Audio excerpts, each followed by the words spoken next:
सतनाम श्री वाहे गुरु जियो। धन धन सतगुरु नानक देव जी महाराज, आपकी कृपा के द्वारा एक साखी की जा रही है। इस वाहिगुरु जी की कृपा के द्वारा इस साखी में बताया गया है कि कोई भी उस वाहिगुरु को, उस परमात्मा को लगातार दिन रात याद करता है तो वाहिगुरु ना चाहते हुए भी उसको सब कुछ दे देता है। इस साखी में इन सभी बातों का पता लगेगा, किस तरह से लगातार जो वाहिगुरु को, परमात्मा को याद करता है, किस तरह से परमात्मा उसे ना चाहते हुए भी सब कुछ मिल जाता है। तो ये इस सब कुछ साखी में बताया गया है। अब वाहिगुरु की कृपा के द्वारा साखी शुरू की जा रही है। एक ब्राह्मण परिवार था, वह बहुत ही ज़्यादा गरीब था। रोटी के लिए परेशान थे। यदि एक टाइम खाते थे तो दूसरे टाइम के लिए नहीं होती थी। कई बार तो ऐसा भी दिन निकल जाता था, एक टाइम भी जो है पूरे दिन में कुछ खाने को नहीं मिलता था। इस तरह वह परिवार बड़ी मुश्किल का सामना कर रहा था। लेकिन उसकी पत्नी उसको बार बार कहती थी, आप ब्राह्मण का कार्य करते हैं, आप भी जो है राजा के दरबार में चले जाया करो। जिस तरह से और ब्राह्मण जाते हैं, बहुत कुछ राजा से लेकर आते हैं, आप भी कुछ न कुछ तो लेकर आओगे।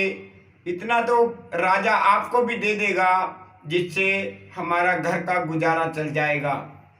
लेकिन वह ब्राह्मण अपनी पत्नी को कहता था, मुझे राजा के पास जाना नहीं है, मुझे जब भी कुछ मिलेगा उस मालिक से मिलेगा।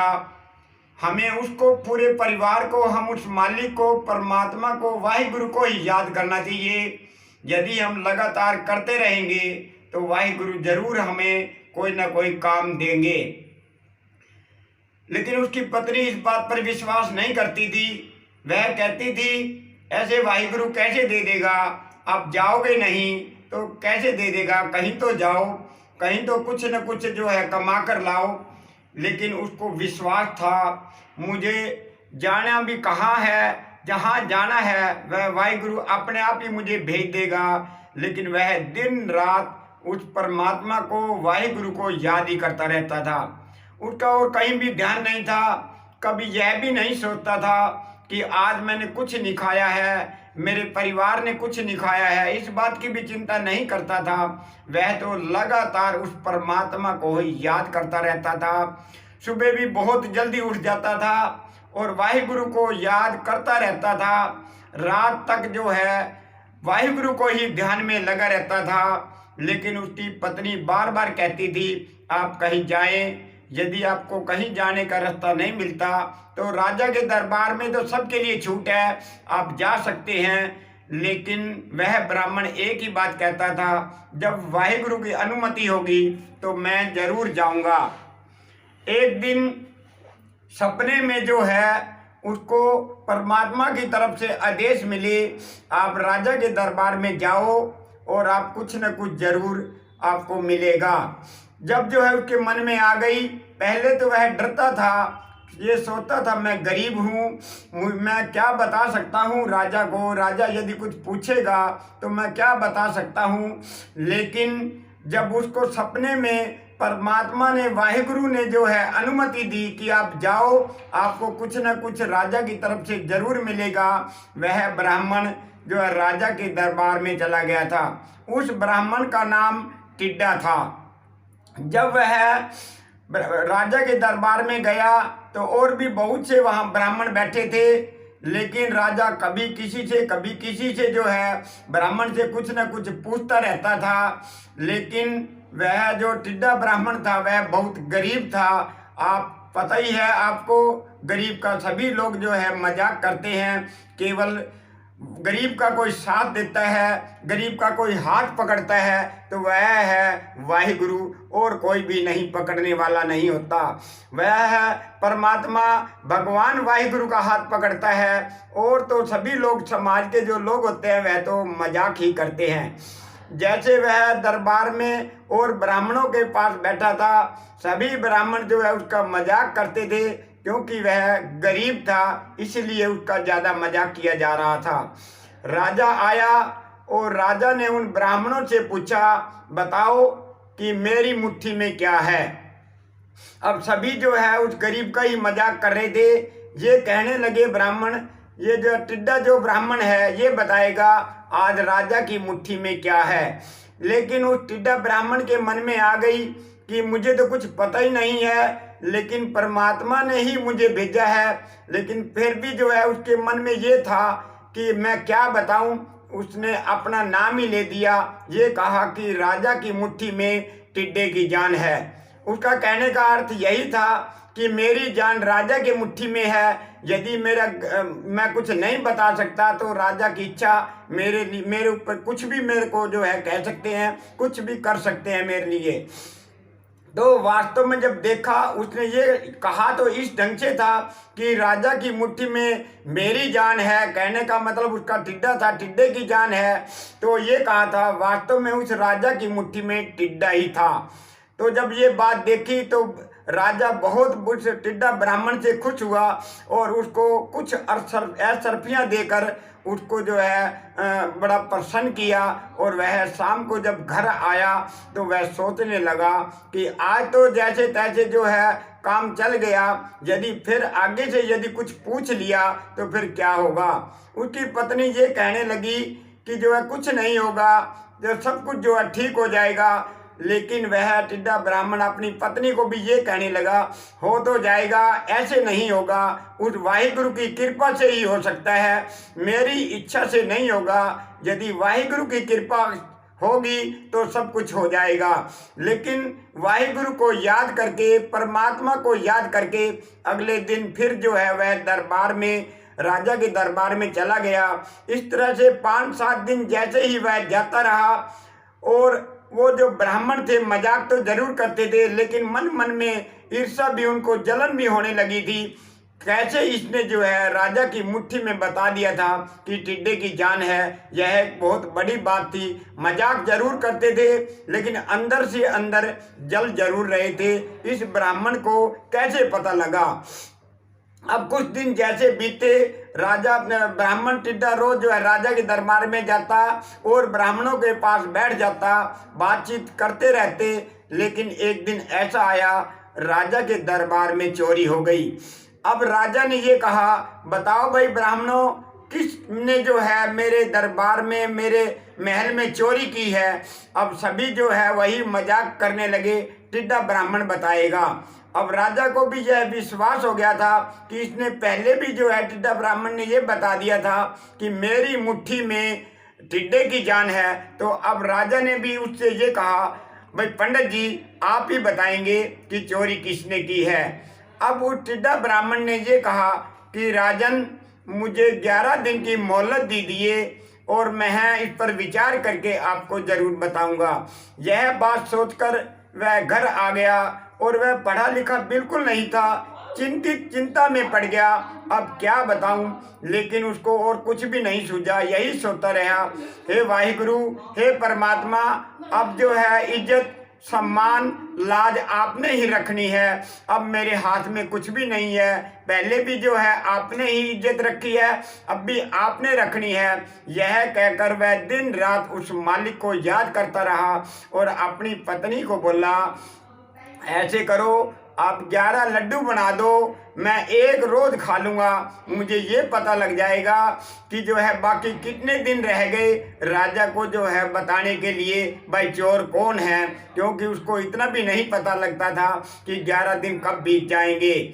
लेकिन जैसे ही जो उसकी पत्नी ने 11 लड्डू बना दिए और वह एक रोज खा लेता था और खाते ही उस भगवान को ही याद करता रहता था, परमात्मा वाहिगुरु को याद करता रहता था दिन रात, और उसका कहीं भी ध्यान नहीं था।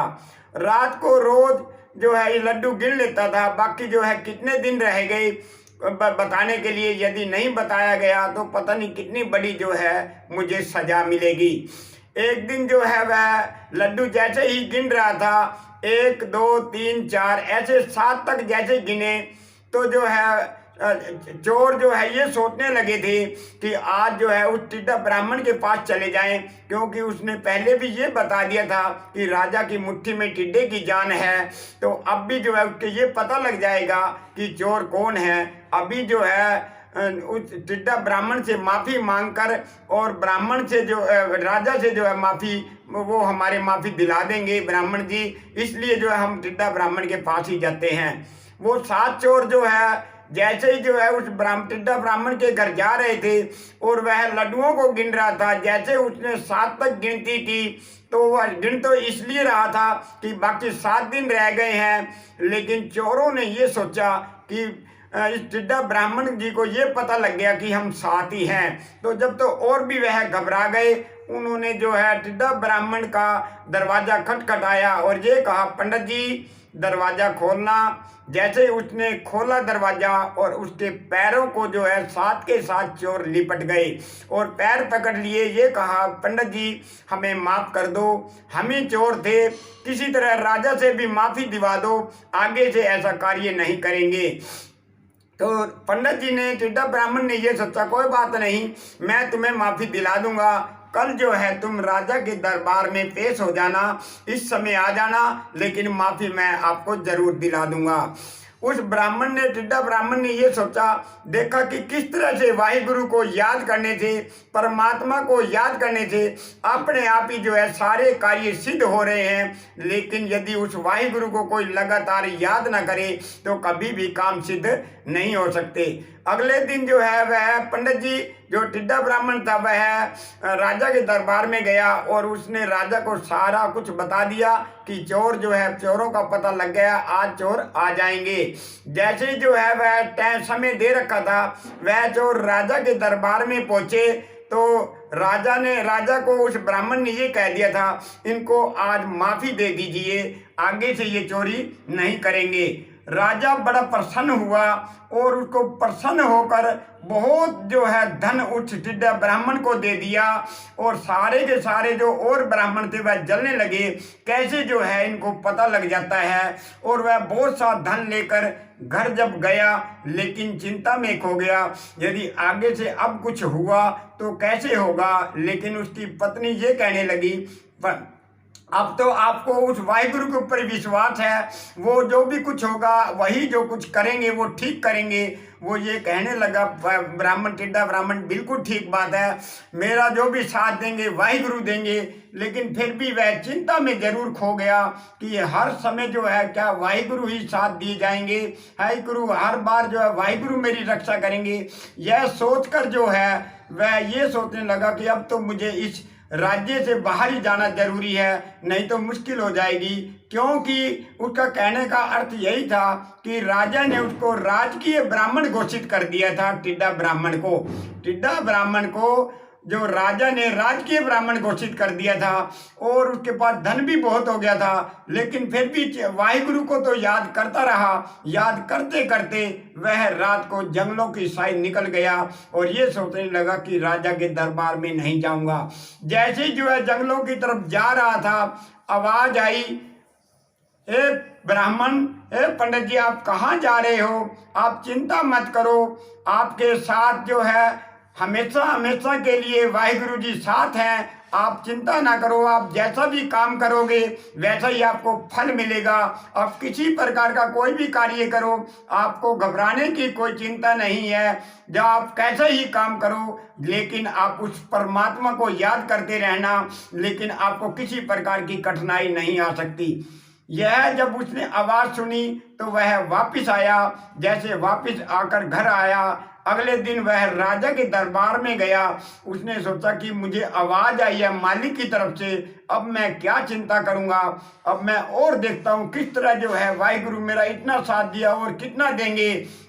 जैसे जो है वह राजा के दरबार में घुसा, उसने राजा की टांग को पकड़ा और घसीटते हुए बाहर ले आया। सभी लोग शोर मचा रहे थे, ए पंडित जी क्या कर रहे हैं, क्या कर रहे हैं। सभी लोग उस ऐसे उसको जैसे घसीटते जा रहे थे, वैसे सभी लोग सारे के सारे बहुत लोग बाहर आ गए और राजा को छुड़ाने के लिए। जैसे जो है वह राजा को घसीटता हुआ बाहर लेकर आया, वो जो है महल नीचे पड़ गया। तो जैसे ही वह महल नीचे पड़ा, राजा ने भी जो है उस पंडित जी टिड्डा ब्राह्मण के पैरों को पकड़ लिया। उसने कहा क्या कमाल है पंडित जी, आपने तो आज मेरी जान को ही बचा दिया, मेरी जान और लोगों को भी बचा दिया जो जो मेरे पीछे पीछे भाग कर आए। उस टिड्डा ब्राह्मण ने कहा इसीलिए मैंने आपकी टांग को पकड़ा था, यदि मैं आपको कहता तो आप भी विश्वास ना करते और भी लोग पीछे भाग के ना आते, इसलिए आपकी टांग को खींच कर लाया। तो आपको छुड़ाने के लिए सभी लोग बाहर आए हैं, सभी जो है इस तरह बच गए हैं। ये है वाहिगुरु को लगातार याद करने का जो है कमाल। देखो कितना कमाल है उस परमात्मा को याद करने से। कितना भी आप कैसा भी कार्य करो, आपको परमात्मा आपका साथ देता है, क्योंकि उस आपकी बाजू को, आपके हाथ को उस परमात्मा ने, वाहिगुरु ने अपने हाथ में पकड़ रखा है। आपका जो है जिसका हाथ वाहिगुरु पकड़ लेते हैं उनका कोई भी कुछ नहीं बिगाड़ सकता।